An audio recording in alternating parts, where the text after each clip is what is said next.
ਸਾਰੇ ਭੈਣ ਭਰਾਵਾਂ ਨੂੰ ਜੈ ਮਸੀਹ ਦੀ। ਅੱਜ ਦੇ ਦਿਨ ਦਾ ਮਨਨ ਕਰਨ ਤੋਂ ਪਹਿਲਾਂ ਅਸੀਂ ਪ੍ਰਾਰਥਨਾ ਵਿੱਚ ਜਾਵਾਂਗੇ। ਦਿਆਲੂ ਪ੍ਰਭੂ, ਅਸੀਂ ਤੇਰਾ ਧੰਨਵਾਦ, ਤੇਰੀ ਮਹਿਮਾ, ਤੇਰੀ ਵਡਿਆਈ ਕਰਦੇ ਹਾਂ। ਅੱਜ ਦਾ ਦਿਨ ਆਪ ਨੇ ਆਪਣੀ ਵੱਡੀ ਕਿਰਪਾ ਦੇ ਨਾਲ ਸਾਨੂੰ ਦਿੱਤਾ ਹੈ ਕਿ ਇਸ ਦੇ ਰਾਹੀਂ ਅਸੀਂ ਪਰਮੇਸ਼ਰ ਪਿਤਾ ਤੇਰੇ ਵਚਨ ਦੇ ਗੂੜ ਭੇਤਾਂ ਨੂੰ ਅਤੇ ਤੇਰੀ ਵਚਨ ਦੀਆਂ ਗਹਿਰਾਈਆਂ ਨੂੰ ਸਮਝਦੇ ਹੋਏ ਤੇਰੀ ਪਰਮੇਸ਼ਰ ਪਿਤਾ ਉਸ ਅਨੰਤ ਜੀਵਨ ਦੇ ਸਫ਼ਰ ਵਿੱਚ ਅੱਗੇ ਵਧਦੇ ਜਾਈਏ ਜਿਸ ਦੇ ਲਈ ਤੂੰ ਸਾਨੂੰ ਚੁਣਿਆ ਅਤੇ ਆਪਣੇ ਕੋਲ ਬੁਲਾਇਆ ਹੈ। ਪਰਮੇਸ਼ਰ, ਇਸ ਵਚਨ ਨੂੰ ਜਿਹੜਾ ਅਸੀਂ ਅੱਜ ਸਿੱਖਣ ਜਾ ਰਹੇ ਹਾਂ, ਇਸ ਦੇ ਲਈ ਸਾਰਿਆਂ ਦੇ ਮਨਾਂ ਨੂੰ ਅਤੇ ਬੁੱਧੀ ਨੂੰ ਅਤੇ ਸਮਝ ਨੂੰ ਖੋਲ੍ਹ ਦੇ, ਤਾਂ ਕਿ ਤੇਰੇ ਇਸ ਵਚਨ ਨੂੰ ਜਾਣ ਕੇ ਤੇਰੇ ਵਿੱਚ ਅੱਗੇ ਵਧਦੇ ਜਾਣ ਔਰ ਤੇਰਾ ਨਾਮ ਉੱਚਾ ਹੋਵੇ। ਬੋਲਣ ਵਾਲੇ ਅਤੇ ਸੁਣਨ ਵਾਲੇ ਦੋਨਾਂ ਨੂੰ ਤੇਰੇ ਹੱਥਾਂ ਵਿੱਚ ਸੌਂਪਦੇ ਹੋਏ ਇਹ ਬੇਨਤੀ ਮੁਕਤੀ ਦਾ ਤੇ ਪ੍ਰਭੂ ਯਿਸੂ ਮਸੀਹ ਦੇ ਪਵਿੱਤਰ ਤੇ ਸਮਰਥੀ ਨਾਮ ਚ ਮੰਗਦੇ ਹਾਂ, ਆਮੀਨ। ਪਿਆਰੇ ਅਜ਼ੀਜ਼, ਅੱਜ ਦੇ ਦਿਨ ਦਾ ਜੋ ਮੈਂ ਮਨਨ ਦਾ ਭਾਗ ਪਰਮੇਸ਼ਰ ਦੇ ਵਚਨ ਵਿੱਚੋਂ ਲਿਆ ਹੈ, ਦੂਸਰਾ ਕਰੰਥੀਆਂ ਉਸ ਦਾ 6 ਅਧਿਆਏ ਉਸ ਦੀ 1 ਅਤੇ 2 ਆਇਤਾਂ ਦੇ ਵਿੱਚੋਂ ਲਿਆ ਹੈ। ਇੱਥੇ ਲਿਖਿਆ ਹੈ, ਅਸੀਂ ਉਹਦੇ ਨਾਲ ਕੰਮ ਕਰਦੇ ਹੋਏ ਤੁਹਾਡੇ ਅੱਗੇ ਬੇਨਤੀ ਕਰਦੇ ਹਾਂ, ਜੋ ਪਰਮੇਸ਼ਰ ਦੀ ਕਿਰਪਾ ਨੂੰ ਅਕਰਥ ਨਾ ਲਿਓ, ਕਿਉਂ ਜੋ ਉਹ ਆਖਦਾ ਹੈ, ਭਾਈ ਮੈਂ ਮਨ ਭਾਉਂਦੇ ਸਮੇਂ ਵਿੱਚ ਤੇਰੀ ਸੁਣੀ ਅਤੇ ਮੁਕਤੀ ਦੇ ਦਿਨ ਤੇਰੀ ਸਹਾਇਤਾ ਕੀਤੀ। ਵੇਖੋ ਹੁਣ ਹੀ ਮਨ ਭਾਉਂਦਾ ਸਮਾਂ ਹੈ, ਵੇਖੋ ਹੁਣ ਹੀ ਮੁਕਤੀ ਦਾ ਦਿਨ ਹੈ। ਪੌਲਸ ਰਸੂਲ ਦੂਸਰੀ ਕੁਰਿੰਥੀਆਂ ਦੀ ਪੱਤਰੀ ਵਿੱਚ ਇਹ ਕੁਰਿੰਥ ਦੇ ਲੋਕਾਂ ਨੂੰ ਸੰਦੇਸ਼ ਲਿਖ ਰਿਹਾ ਹੈ ਔਰ ਇਸ ਸੰਦੇਸ਼ ਦਾ ਜੋ ਮੈਂ ਮੂਲ ਵਿਸ਼ਾ ਲਿਆ ਹੈ ਇਸ ਖੰਡ ਦੇ ਵਿੱਚੋਂ, ਉਹ ਹੈ ਨਿਸ਼ਚਿਤ ਸਮਾਂ, ਨਿਰਧਾਰਿਤ ਸਮਾਂ। ਪੌਲਸ ਰਸੂਲ ਸਮੇਂ ਦੀ ਹਰ ਜਗ੍ਹਾ ਦੇ ਉੱਤੇ ਕਦਰ ਕਰਦਾ ਹੋਇਆ ਨਜ਼ਰ ਆਉਂਦਾ ਹੈ। ਅੱਜ ਇਸ ਸਮੇਂ ਦੇ ਵਿੱਚ ਸਾਰੀ ਦੁਨੀਆ ਦੇ ਵਿੱਚ ਪ੍ਰਭੂ ਯਿਸੂ ਮਸੀਹ ਦੇ ਕਾਲਵਰੀ ਕਰੂਸ ਦੇ ਉੱਤੇ, ਸਾਲੀਬ ਦੇ ਉੱਤੇ ਦਿੱਤੇ ਜਾਣ ਦੇ ਦੁੱਖ ਨੂੰ ਯਾਦ ਕਰਦਾ ਹੋਇਆ ਆਪਣੇ ਜੀਵਨ ਨੂੰ ਕਸ਼ਟਾਂ ਦੇ ਵਿੱਚ ਪਾ ਰਿਹਾ ਹੈ। ਪਰ ਮੈਂ ਕੁਝ ਇੱਥੇ ਗੱਲ ਜੋ ਪੌਲਸ ਰਸੂਲ ਵਿਸ਼ਵਾਸੀ ਹੋਣ ਦੇ ਨਾਤੇ ਕਰ ਰਿਹਾ ਹੈ, ਉਸ ਦੇ ਵਿਖੇ ਆਪ ਦੇ ਨਾਲ ਕਰਾਂਗਾ। ਅੱਜ ਬਹੁਤ ਸਾਰੀਆਂ ਗਲਤ ਸਿੱਖਿਆਵਾਂ ਸਾਡੇ ਜੀਵਨ ਦੇ ਵਿੱਚ ਸਾਨੂੰ ਪਰਮੇਸ਼ਵਰ ਦੇ ਕੀਤੇ ਹੋਏ ਕਾਰਜ ਪ੍ਰਭੂ ਯਿਸੂ ਮਸੀਹ ਦੇ ਰਾਹੀਂ ਉਸ ਤੋਂ ਦੂਰ ਲੈ ਕੇ ਜਾ ਰਹੇ। ਆਪਣੇ ਮਨ ਦੀਆਂ ਸੋਚਾਂ ਦੇ ਨਾਲ, ਆਪਣੇ ਵਿਚਾਰਾਂ ਦੇ ਨਾਲ ਅਸੀਂ ਉਸ ਰਾਹ ਤੋਂ ਭਟਕ ਰਹੇ ਹਾਂ। ਪਰਮੇਸ਼ਵਰ ਰਾਹੀਂ ਜੋ ਯੋਜਨਾ ਤਿਆਰ ਕੀਤੀ ਗਈ ਸੀ ਮਨੁੱਖੀ ਪਾਪ ਨੂੰ ਬਚਾਉਣ ਦੇ ਲਈ, ਉਹ ਸਮਾਂ, ਉਹ ਘੜੀਆਂ ਅਤੇ ਦਿਨ ਸੀਮਤ ਨਹੀਂ ਹੈ ਮਨੁੱਖੀ ਜੀਵਨ ਦੇ ਲਈ। ਮਸੀਹ ਰਾਹੀਂ ਕਾਲਵਰੀ ਕਰੂਸ ਦੇ ਉੱਤੇ ਮਨੁੱਖੀ ਜੀਵਨ ਨੂੰ ਬਚਾਉਣ ਦਾ ਸਾਰਾ ਕੰਮ ਪਰਮੇਸ਼ਵਰ ਦੇ ਪੁੱਤਰ ਨੇ ਪੂਰਾ ਕਰ ਦਿੱਤਾ ਹੈ। ਉਹ ਸਮਾਂ ਸੀ, ਉਹ ਨਿਸ਼ਚਿਤ ਸਮਾਂ ਸੀ। ਉਹ 2021 ਸਾਲ ਪਹਿਲਾਂ ਉਹ ਨਿਸ਼ਚਿਤ ਸਮਾਂ ਸੀ। ਉਸ ਸਮੇਂ ਦੇ ਵਿੱਚ ਉਹ ਸਾਡੇ ਪਾਪਾਂ ਦੇ ਲਈ ਮਾਰਿਆ ਗਿਆ ਸੀ, ਸਾਡੇ ਪਾਪਾਂ ਦੇ ਲਈ ਕੋਇਆ ਗਿਆ ਸੀ, ਸਾਡੇ ਪਾਪਾਂ ਦੇ ਲਈ ਸਲੀਬ ਦੇ ਉੱਤੇ ਦਿੱਤਾ ਗਿਆ ਸੀ। ਪਰ ਅੱਜ ਵੀ ਬਹੁਤ ਸਾਰੇ ਲੋਕ ਉਸ ਅਵਸਥਾ ਦੇ ਵਿੱਚ ਗੁਜ਼ਰ ਰਹੇ ਆ, ਉਸ ਅਵਸਥਾ ਦੇ ਵਿੱਚ ਜਾ ਰਹੇ ਆ ਔਰ ਉਹ ਪਰਮੇਸ਼ਰ ਦੇ ਵਚਨ ਦਾ ਅਧਿਐਨ ਨਾ ਕਰਦੇ ਹੋਏ, ਉਸ ਨੂੰ ਨਾ ਸਮਝਦੇ ਹੋਏ, ਉਹ ਜੋ ਮਨ ਦੀਆਂ ਗੱਲਾਂ ਹੈ ਉਹਨਾਂ ਦੇ ਮਗਰ ਆਪਣੇ ਜੀਵਨ ਨੂੰ ਲਾ ਰਹੇ। ਕਈ ਆਪਣੇ ਸਰੀਰਾਂ ਨੂੰ ਕਸ਼ਟ ਦਿੰਦੇ ਆ, ਕਈ ਵਰਤ ਰੱਖਦੇ ਆ ਅਤੇ ਕਈ ਤਰ੍ਹਾਂ ਦੀਆਂ ਗੱਲਾਂ ਕਰਦੇ ਆ। ਜੋ ਪ੍ਰਭੂ ਨੇ ਸਾਡੇ ਲਈ ਕਰ ਦਿੱਤਾ ਕਿ ਤੁਸੀਂ ਉਹਨੂੰ ਮੁੜ, ਇਹਦਾ ਮਤਲਬ ਪ੍ਰਭੂ ਦਾ ਬਲੀਦਾਨ, ਮੈਂ ਸਮਝਦਾ ਹਾਂ ਜਿਹੜੇ ਆਪਣੇ ਸਰੀਰਾਂ ਨੂੰ ਕਸ਼ਟ ਦਿੰਦੇ ਉਹਨਾਂ ਨੂੰ ਉਸ ਬਲੀਦਾਨ ਦਾ ਕੋਈ ਮਹੱਤਵ ਜਾਂ ਉਸ ਬਲੀਦਾਨ ਦਾ ਕੋਈ ਕਾਰਜ ਆਪਣੇ ਜੀਵਨ 'ਚ ਪਤਾ ਨਹੀਂ। ਉਹ ਆਪਣੇ ਜੀਵਨ 'ਚ ਇਹ ਲੈ ਰਹੇ ਕਿ ਮੈਂ ਵੀ ਉਸ, ਇਹਦਾ ਮਤਲਬ ਪ੍ਰਭੂ ਨੇ ਜੋ ਬੋਝ ਚੱਕਿਆ ਉਹ ਬੋਝ ਪੂਰਾ ਨਹੀਂ ਸੀ। ਤੁਸੀਂ ਉਸ ਬੋਝ ਨੂੰ ਚੱਕ ਕੇ ਪੂਰਾ ਕਰਨਾ ਚਾਹੁੰਦੇ ਹੋ। ਬੜੀ ਗਲਤ ਸੋਚ ਹੈ। ਪਰਮੇਸ਼ਵਰ ਨੇ ਮੇਰੇ ਅਤੇ ਆਪ ਦੇ ਲਈ ਨਿਸ਼ਚਿਤ ਸਮੇਂ ਦੇ ਉੱਤੇ ਕੰਮ ਕਰ ਦਿੱਤਾ ਹੈ। ਹੁਣ ਸਾਨੂੰ ਉਹ ਕਰਨ ਦੀ ਲੋੜ ਨਹੀਂ। ਸਾਨੂੰ ਉਸ ਦੇ ਮਗਰ ਜਾਣ ਦੀ ਜ਼ਰੂਰਤ ਨਹੀਂ। ਪਰਮੇਸ਼ਵਰ ਨੇ ਆਪਣੀ ਮੁਕਤੀ ਸਾਨੂੰ ਮੁਫਤ ਵਿੱਚ ਦੇ ਦਿੱਤੀ ਹੈ। ਹੁਣ ਅਸੀਂ ਉਸ ਮੁਕਤੀ ਦੇ ਕਾਰਜਾਂ ਦੇ ਵਿੱਚ ਅੱਗੇ ਵਧਣਾ ਹੈ। ਔਰ ਬਾਈਬਲ ਇਹ ਦੱਸਦੀ ਹੈ ਅਸੀਂ ਆਪਣੇ ਪਾਪਾਂ ਦੀ ਮਾਫੀ ਦੀ ਪ੍ਰਾਪਤੀ ਦੇ ਲਈ ਪ੍ਰਭੂ ਯਿਸੂ ਮਸੀਹ ਦੇ ਛੁਟਕਾਰੇ ਦੇ ਲਹੂ ਉੱਤੇ ਵਿਸ਼ਵਾਸ ਕਰਕੇ ਸਾਰੇ ਲੋਕ ਉਸ ਨੂੰ ਕਬੂਲ ਕਰ ਸਕਣ। ਹੁਣ ਸਾਡਾ ਇਹ ਕੰਮ ਹੈ। ਹੁਣ ਸਾਨੂੰ ਉਹ ਕੰਮ ਕਰਨ ਦੀ ਲੋੜ ਨਹੀਂ। ਹੁਣ ਸਾਨੂੰ ਪਾਪਾਂ ਦੀ ਮਾਫੀ ਮੰਗਣ ਦੀ ਲੋੜ ਹੈ, ਕਿਉਂਕਿ ਹੁਣ ਕਿਰਪਾ ਦਾ ਯੁੱਗ ਚੱਲ ਰਿਹਾ ਹੈ। ਪਰ ਇਹ ਵੀ ਇੱਕ ਨਿਸ਼ਚਿਤ ਸਮਾਂ ਹੈ, ਜਦੋਂ ਇਹ ਖਤਮ ਹੋ ਜਾਏਗਾ ਫਿਰ ਸਾਨੂੰ ਪਾਪਾਂ ਦੀ ਮਾਫੀ ਨਹੀਂ ਮਿਲਣੀ ਹੈ। ਬਹੁਤੇ ਲੋਕ ਅੱਜ ਆਪਣੇ ਸਰੀਰਾਂ ਨੂੰ ਉਪਵਾਸ ਰੱਖ ਕੇ, ਵਰਤ ਰੱਖ ਕੇ, ਅਲੱਗ-ਅਲੱਗ ਤਰੀਕਿਆਂ ਦੇ ਨਾਲ ਅਲੱਗ-ਅਲੱਗ ਸਮਿਆਂ ਦੇ ਵਿੱਚ ਉਸ ਸਮੇਂ ਨੂੰ ਬਤੀਤ ਕਰ ਰਹੇ। ਭਾਈ ਜਿਹੜਾ ਕੰਮ ਦਿੱਤਾ ਗਿਆ ਉਹ ਕੰਮ ਕਿਉਂ ਨਹੀਂ ਕਰਦੇ? ਪ੍ਰਭੂ ਯਿਸੂ ਮਸੀਹ ਨੇ ਚੇਲਿਆਂ ਨੂੰ ਮਤੀ ਰਚਿਤ ਸੁਸਮਾਚਾਰ ਉਸ ਦਾ 28 ਅਧਿਆਇ ਉਸ ਦੀ 19-20 ਆਇਤ ਦੇ ਵਿੱਚ ਉਹਨੇ ਮੈਨੂੰ ਅਤੇ ਆਪ ਨੂੰ ਇੱਕ ਕੰਮ ਦਿੱਤਾ ਹੋਇਆ ਹੈ। ਹੁਣ ਸਾਨੂੰ ਉਹਨਾਂ ਦੇ ਮਗਰ ਲੱਗਣ ਦੀ ਲੋੜ ਨਹੀਂ ਹੈ। ਉਹ ਕੰਮ ਕਰਨ ਦੀ ਜ਼ਰੂਰਤ ਨਹੀਂ ਹੈ।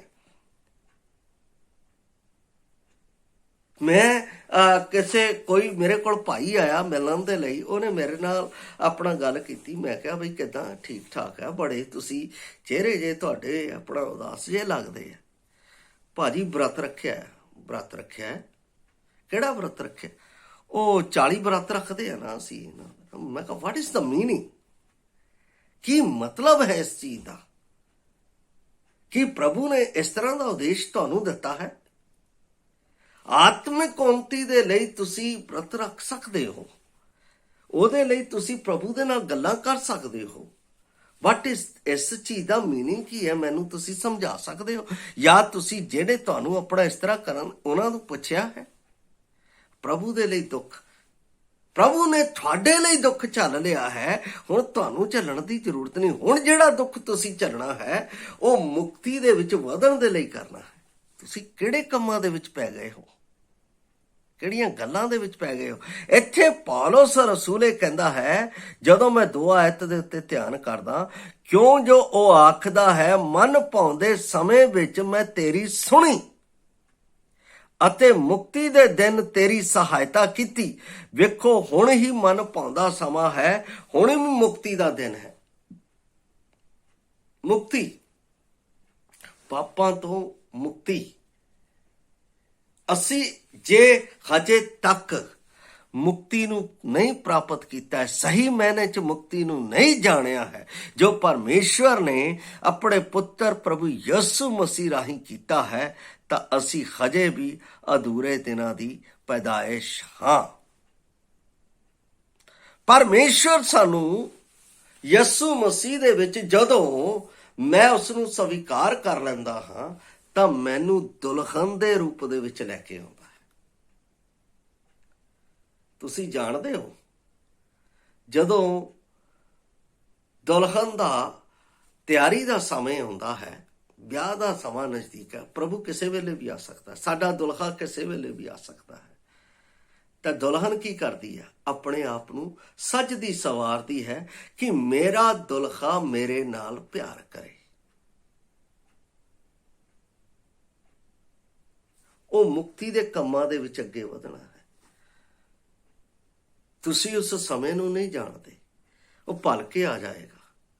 ਜੇ ਤੁਸੀਂ ਹਜੇ ਤੱਕ ਪਾਪਾਂ ਦੀ ਮਾਫੀ ਨਹੀਂ ਮੰਗੀ ਹੈ, ਹਜੇ ਤੱਕ ਤੁਸੀਂ ਪਾਪ ਦੇ ਵਿੱਚ ਹੋ, ਤਾਂ ਅੱਜ ਸਮਾਂ ਹੈ ਕਿ ਅਸੀਂ ਪਾਪਾਂ ਤੋਂ ਮਾਫੀ ਮੰਗ ਲਈਏ। ਪਾਪ ਸਾਨੂੰ ਕਦੇ ਵੀ ਪਰਮੇਸ਼ਰ ਦੇ ਕੋਲ ਨਹੀਂ ਜਾਣ ਦੇਣਗੇ, ਉਹ ਸਾਡੇ ਵਿੱਚ ਦੂਰੀ ਬਣਾ ਕੇ ਰੱਖਣਗੇ, ਉਹ ਅਸੀਂ ਪਰਮੇਸ਼ਰ ਦੇ ਨੇੜੇ ਨਹੀਂ ਆ ਸਕਦੇ। ਪੌਲਸ ਰਸੂਲ ਸਾਨੂੰ ਇਸ ਨਿਰਧਾਰਿਤ ਸਮੇਂ ਦੇ ਵਿੱਚ, ਇਸ ਨਿਸ਼ਚਿਤ ਸਮੇਂ ਦੇ ਵਿੱਚ ਸਾਨੂੰ ਪਰਮੇਸ਼ਵਰ ਦੇ ਕੰਮ ਦੇ ਲਈ ਆਪਣੇ ਆਪ ਨੂੰ ਤਿਆਰ ਕਰਨ ਦੇ ਲਈ ਕਹਿ ਰਿਹਾ ਹੈ। ਨਹੀਂ ਤਾਂ ਮੇਰੇ ਪਿਆਰੇ ਅਜ਼ੀਜ਼, ਸਾਨੂੰ ਉਹਨਾਂ 5 ਕੁਆਰੀਆਂ ਦੀ ਤਰ੍ਹਾਂ ਜਿਹੜੀਆਂ ਮੂਰਖਣ ਸੀ, ਜਦੋਂ ਉਹ ਆਏਗਾ ਉਹ ਤਿਆਰ ਨਹੀਂ ਸੀ, ਉਹ ਆਪਣੇ ਨਿਸ਼ਚਿਤ ਸਮੇਂ ਦੇ ਵਿੱਚ ਆਏਗਾ ਤਾਂ ਬਾਹਰ ਰਹਿ ਜਾਓਗੇ ਅਤੇ ਦਰਵਾਜ਼ਾ ਖੜਖੜਾਉਂਦੇ ਰਹਿ ਜਾਓਗੇ। ਉਹਦੀ ਅੰਦਰੋਂ ਆਵਾਜ਼ ਆਏਗੀ, ਮੈਂ ਤੁਹਾਨੂੰ ਨਹੀਂ ਜਾਣਦਾ।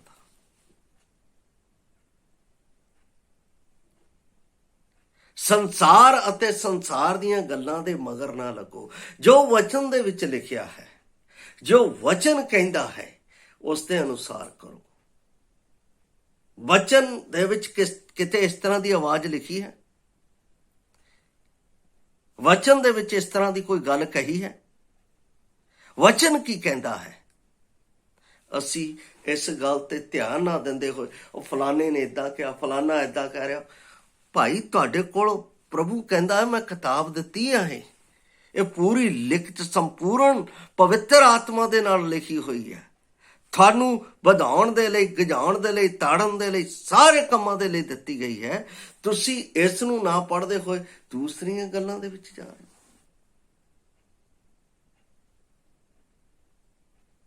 ਕਾਲਵਰੀ ਕਰੂਸ ਦੇ ਉਸ ਦੁੱਖ ਦੇ ਵਿੱਚ ਪ੍ਰਭੂ ਕਹਿੰਦਾ, ਉਹ ਦੁੱਖ ਮੈਂ ਤੁਹਾਡੇ ਲਈ ਪੂਰਾ ਕਰ ਦਿੱਤਾ। ਹੁਣ ਤੁਹਾਨੂੰ ਪਾਪ ਦੇ ਲਈ ਕਾਲਵਰੀ ਕਰੂਸ ਦੇ ਉੱਤੇ ਚੜ੍ਹਨ ਦੀ ਲੋੜ ਨਹੀਂ। ਹੁਣ ਤੁਹਾਨੂੰ ਆਪਣੇ ਆਪ ਨੂੰ ਦੁੱਖ ਦੇਣ ਦੀ ਲੋੜ ਨਹੀਂ। ਹੁਣ ਤੁਸੀਂ, ਤੁਹਾਡੇ ਜੀਵਨ 'ਚ ਜੇ ਦੁੱਖ ਆਉਂਦਾ ਹੈ, ਉਹ ਅਗਰ ਤੁਸੀਂ ਪ੍ਰਭੂ ਯਿਸੂ ਮਸੀਹ ਦਾ ਜੋ ਕਾਰਜ ਮੈਨੂੰ ਅਤੇ ਆਪ ਨੂੰ ਦਿੱਤਾ ਗਿਆ ਹੈ, ਉਸ ਨੂੰ ਜੇ ਤੁਸੀਂ ਨਹੀਂ ਕਰਦੇ ਆ ਜਾਂ ਉਸ ਨੂੰ ਤੁਸੀਂ ਕਰਨਾ ਸ਼ੁਰੂ ਕਰਦੇ ਆ, ਉਸ ਦੇ ਵਿੱਚ ਅਗਰ ਦੁੱਖ ਆਉਂਦਾ ਹੈ, ਤਾਂ ਪ੍ਰਭੂ ਕਹਿੰਦਾ ਉਸ ਦੇ ਲਈ ਤੁਸੀਂ ਆਨੰਦਿਤ ਹੋਵੋ। ਜਦੋਂ ਮੈਂ ਮਤੀ ਰਚੀ ਸੁਸਮਾਚਾਰ ਉਸ ਦਾ 5 ਅਧਿਆਇ ਉਸ ਦੀ 12 ਆਇਤ ਨੂੰ ਪੜ੍ਹਦਾ ਹਾਂ, ਕਹਿੰਦਾ ਜਦ ਲੋਕ ਤੁਹਾਨੂੰ ਸਤਾਉਣ, ਬੋਲੀਆਂ ਮਾਰਨ। ਕਦੋਂ? ਜਦੋਂ ਮੈਂ ਮਸੀਹ ਨੂੰ ਸਵੀਕਾਰ ਕਰਨਾ। ਕਈ ਲੋਕ ਕਹਿੰਦੇ ਲੈ ਆ ਗਿਆ ਮਸੀਹੀ, ਵੱਡਾ ਮਸੀਹੀ ਹੈ, ਕਿੱਧਰਲੇ ਪਾਸੇ ਪੈ ਗਿਆ, ਕਿੱਧਰ ਨੂੰ ਮੂੰਹ ਚੱਕਿਆ। ਉਸ ਵੇਲੇ ਗੱਲਾਂ ਜੇ ਤੁਸੀਂ ਸਵੀਕਾਰ ਕਰਦੇ ਹੋ, ਸਹਿੰਦੇ ਹੋ, ਤਾਂ ਪ੍ਰਭੂ ਕਹਿੰਦਾ ਤੁਹਾਡੇ ਲਈ ਆਨੰਦ ਦੀ ਗੱਲ ਹੈ। ਤੁਸੀਂ ਹੁਣ ਇਹ ਕੰਮ ਨਹੀਂ ਕਰਨਾ, ਮੈਂ ਹੁਣ ਪ੍ਰਭੂ ਜੀ ਮਾਰਿਆ ਗਿਆ, ਹੁਣ ਮੈਂ ਬਹੁਤ ਦੁੱਖ ਦੇ ਵਿੱਚ ਹਾਂ, ਮੈਂ ਪੀੜਾ, ਮੈਂ ਉਸ ਗਲਤ ਗੱਲ ਹੈ।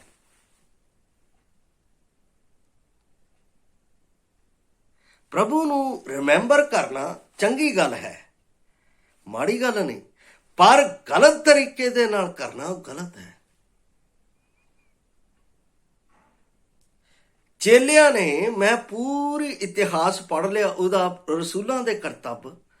ਚੇਲਿਆਂ ਨੇ ਕਿਤੇ ਵੀ ਪ੍ਰਭੂ ਯਿਸੂ ਮਸੀਹ ਦਾ ਕਿਸੇ ਵੀ ਜਗ੍ਹਾ ਦੇ ਉੱਤੇ ਗੁੱਡ ਫਰਾਈਡੇ, ਈਸਟਰ, ਉਹਦੇ ਇਸ ਦਿਨ ਨੂੰ ਨਹੀਂ ਮਨਾਇਆ। ਅਸੀਂ ਕਿਉਂ ਕਰ ਰਹੇ ਹਾਂ? ਕੀ ਜੋ ਇੱਥੇ ਵਚਨ ਲਿਖਿਆ ਹੈ ਅਸੀਂ ਇਸ ਦੇ ਅਨੁਸਾਰ ਕਰ ਰਹੇ ਹਾਂ? ਮੁਕਤੀ ਦੀ ਖਬਰ ਸਾਨੂੰ ਹਰ ਇੱਕ ਜਗ੍ਹਾ ਫੈਲਾਉਣੀ ਚਾਹੀਦੀ। ਬਾਈਬਲ ਦੇ ਵਿੱਚ ਪ੍ਰਭੂ ਯਿਸੂ ਮਸੀਹ ਨੇ ਇਹੀ ਕਿਹਾ, ਜਦੋਂ ਮਰਕੁਸ ਦੀ ਅੰਜੀਲ 16:15 ਪੜ੍ਹਦੇ ਆ, ਜਾਓ ਜਾ ਕੇ ਸਰਵੱਤ ਸ੍ਰਿਸ਼ਟੀ ਦੇ ਵਿੱਚ ਮੇਰੀ ਖੁਸ਼ਖਬਰੀ ਦਾ ਪ੍ਰਚਾਰ ਕਰੋ। ਅਸੀਂ ਉਸ ਖੁਸ਼ਖਬਰੀ ਦਾ ਪ੍ਰਚਾਰ ਕਰਨ ਦੀ ਬਜਾਏ ਕੀ ਕਰ ਰਹੇ ਹਾਂ? ਕਿਹੜੇ ਕੰਮ ਦੇ ਵਿੱਚ ਪੈ ਗਏ?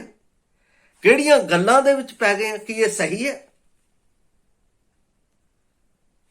ਬਹੁਤ ਗਲਤ ਗੱਲ ਹੈ।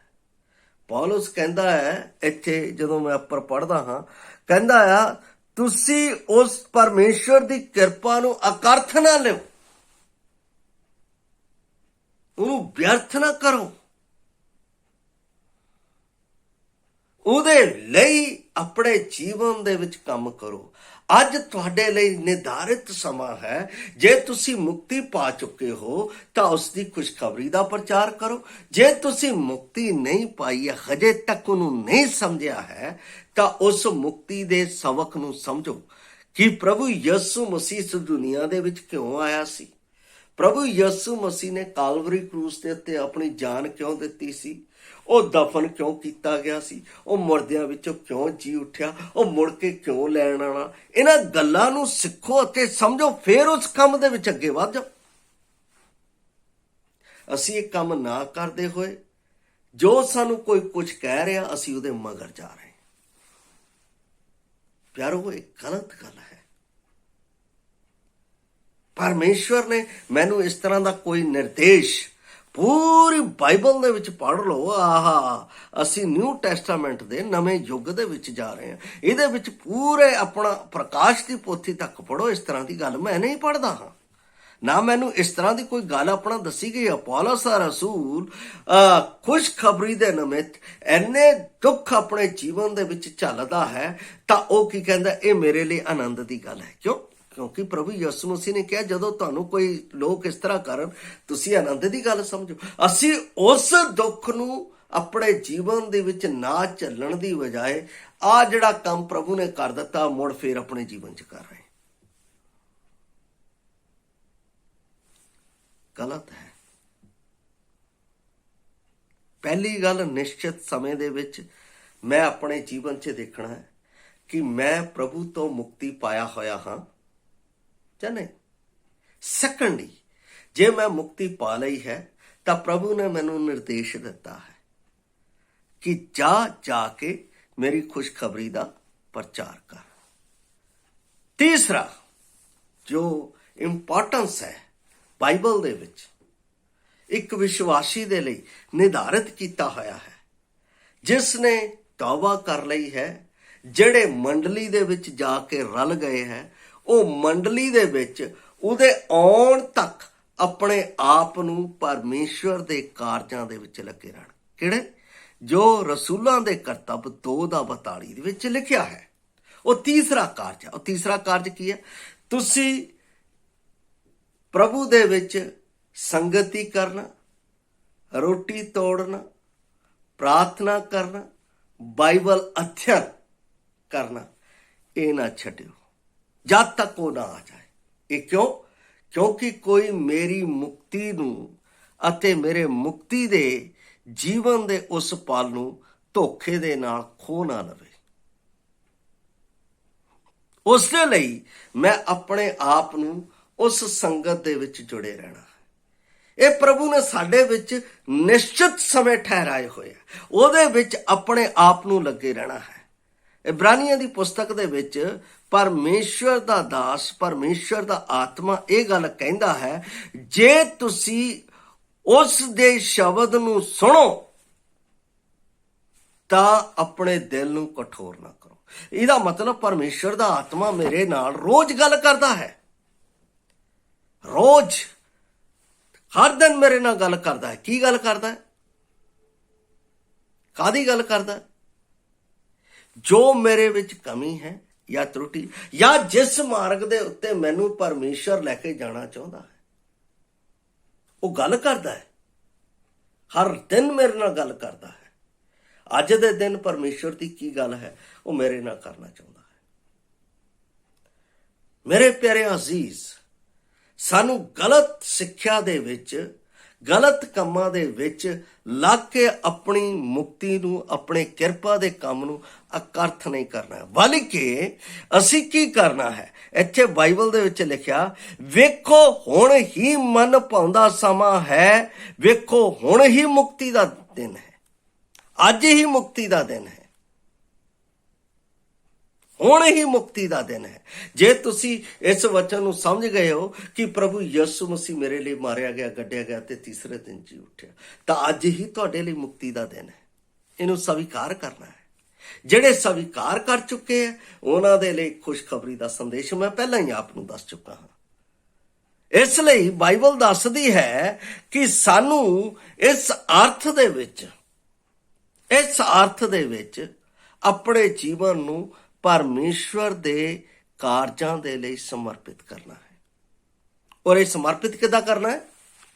ਕਲੀਸਿਆ ਦੇ ਅਧੀਨ ਰਹਿ ਕੇ, ਕਿਉਂਕਿ ਪਰਮੇਸ਼ਵਰ ਨੇ ਮੈਨੂੰ ਅਤੇ ਆਪ ਨੂੰ ਇਸ ਮਨ ਪਾਉਂਦੇ ਅਤੇ ਨਿਸ਼ਚਿਤ ਸਮੇਂ ਦੇ ਵਿੱਚ ਇਹ ਕੰਮ ਦਿੱਤਾ ਹੋਇਆ ਹੈ।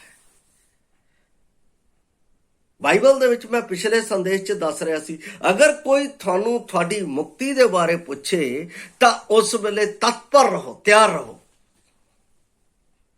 ਇਹ ਨਾ ਦੇਖੋ ਬੰਦਾ ਬਹੁਤ ਵੱਡਾ ਹੈ, ਮੈਨੂੰ ਕੀ ਕਰੂਗਾ। ਪੌਲਸ ਨੇ ਬਹੁਤ ਵੱਡੇ ਬੰਦੇ ਕੈਸਰ ਦੇ ਕੋਲ ਜਾ ਕੇ ਗਵਾਹੀ ਦਿੱਤੀ, ਰਾਜਿਆਂ ਮਹਾਰਾਜਿਆਂ ਦੇ ਅੱਗੇ ਗਵਾਹੀ ਦਿੱਤੀ। ਉਹ ਡਰਿਆ ਨਹੀਂ, ਕਿਉਂਕਿ ਪਰਮੇਸ਼ਵਰ ਨੇ ਉਹਨੂੰ ਕਿਹਾ ਸੀ ਜਦ ਤੱਕ ਤੂੰ ਉੱਥੇ ਗਵਾਹੀ ਨਹੀਂ ਨਾ ਦੇ ਲੈਂਦਾ ਉਦੋਂ ਤੱਕ ਤੇਰਾ ਸਮਾਂ ਨਹੀਂ ਪੂਰਾ ਹੋ ਸਕਦਾ। ਪਿਆਰੋ, ਪਰਮੇਸ਼ਵਰ ਨੇ ਇਸ ਸਮੇਂ ਦੇ ਵਿੱਚ ਮੈਨੂੰ ਨਿਸ਼ਚਿਤ ਸਮੇਂ ਦੇ ਵਿੱਚ ਉਸ ਦੀ ਖੁਸ਼ਖਬਰੀ ਦਾ ਪ੍ਰਚਾਰ ਕਰਨ ਦੇ ਲਈ ਨਿਯੁਕਤ ਕੀਤਾ ਹੋਇਆ ਹੈ। ਹਰ ਇੱਕ ਵਿਸ਼ਵਾਸੀ ਨੂੰ, ਜਿਹੜੇ ਪ੍ਰਭੂ ਨੂੰ ਨਹੀਂ ਜਾਣਦੇ, ਉਹ ਅੱਜ ਜਾਣ ਲੈਣ ਕਿ ਯਿਸੂ ਮਸੀਹ ਦੁਨੀਆ ਦੇ ਵਿੱਚ ਕਿਉਂ ਆਇਆ। ਯਿਸੂ ਮਸੀਹ ਨੇ ਦੁਨੀਆ ਦੇ ਵਿੱਚ ਆ ਕੇ ਕੀ ਕੀਤਾ। ਯਿਸੂ ਮਸੀਹ ਦੁਨੀਆ ਦੇ ਵਿੱਚ ਕਿਉਂ ਮਾਰਿਆ ਗਿਆ। ਯਿਸੂ ਮਸੀਹ ਤੀਸਰੇ ਦਿਨ ਕਿਉਂ ਜੀ ਉੱਠਿਆ। ਯਿਸੂ ਮਸੀਹ ਮੁੜ ਕਿਉਂ ਲੈਣ ਆਉਣ ਵਾਲਾ ਹੈ। ਇਹ ਸਭ ਗੱਲਾਂ ਨੂੰ ਜਾਣ ਲੈਣ, ਤਦ ਉਹਨਾਂ ਦੇ ਜੀਵਨ ਦੇ ਵਿੱਚ ਉਹ ਮੁਕਤੀ ਦਾ ਨਿਸ਼ਚਿਤ ਸਮਾਂ ਉਹਨਾਂ ਦੇ ਲਈ ਆਨੰਦ ਦਾ ਕਾਰਜ ਬਣ ਜਾਏਗਾ। ਮੈਂ ਚਾਹੁੰਦਾ ਹਾਂ ਕਿ ਤੁਸੀਂ ਇਸ ਆਨੰਦ ਨੂੰ ਪ੍ਰਾਪਤ ਕਰੋ। ਮੈਂ ਚਾਹੁੰਦਾ ਹਾਂ ਜਿਹੜੇ ਆਨੰਦ ਪ੍ਰਾਪਤ ਕਰ ਚੁੱਕੇ ਉਹ ਮੁਕਤੀ ਦੇ ਕੰਮ ਦੇ ਵਿੱਚ ਵਧਦੇ ਜਾਣ, ਉਹਦੀ ਆਮਦ ਦੇ ਲਈ, ਤਾਂ ਕਿ ਪ੍ਰਭੂ ਦੇ ਨਾਮ ਦੀ ਮਹਿਮਾ ਹੋਵੇ। ਪ੍ਰਭੂ ਆਪ ਨੂੰ ਇਸ ਵਚਨ ਦੇ ਨਾਲ ਮਦਦ ਕਰੇ। ਕੱਲ ਫੇਰ ਮੈਂ ਇਸ ਸਲੀਬੀ ਦਿਨਾਂ ਦੇ ਵਿੱਚ ਜਿਹੜੇ ਲੋਕ ਗਲਤ ਸਿੱਖਿਆ ਦੇ ਵਿੱਚ ਜਾ ਰਹੇ ਆ, ਉਹਨਾਂ ਦੇ ਲਈ ਇਸ ਸਿੱਖਿਆ ਦੇ ਵਿੱਚ ਮੈਂ ਰੂਬਰੂ ਫੇਰ ਆਪ ਦੇ ਨਾਲ, ਆਪ ਦੇ ਸਾਹਮਣੇ ਹੋਵਾਂਗਾ। ਤਦ ਤੱਕ ਦੇ ਲਈ ਮੈਂ ਆਪ ਤੋਂ ਵਿਦਾ ਹੁੰਦਾ ਹਾਂ। ਆਪ ਸਭ ਨੂੰ ਜੈ ਮਸੀਹ ਦੀ। ਮਾਰਾਨਾਥਾ।